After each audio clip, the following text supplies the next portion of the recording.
The next step after that was literal darkness. I mean, had the power shut off to the house to appear that nobody was living there. And he put drywall up over the windows and the sliding doors. He drywalled them up, plastered them in, whatever, And the house was like so dark. So we were walking around with flashlights and candles and things like that. But most of the time we would just walk around and we just knew the house in the dark.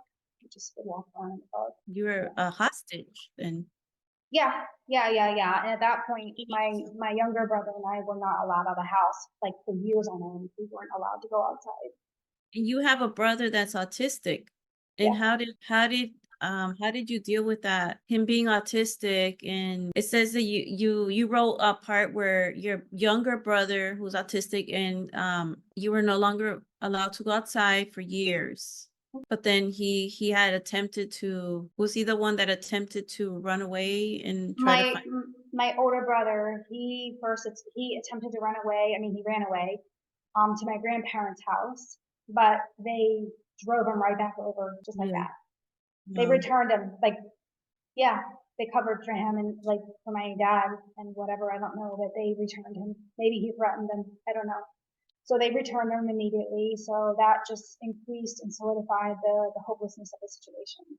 And then later on, something was going on that my older brother and I did not witness, but it just happened really fast, whatever.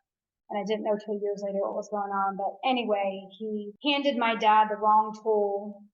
And so my dad cut him up with a trowel, and then he took a broom and he kept trying to impale him to the point where the broomstick broke off and beat him up really badly. And anyway, I don't know how he did it, but by the grace of God or something, but he successfully escaped. And he ran 5 miles hiding in ditches along the road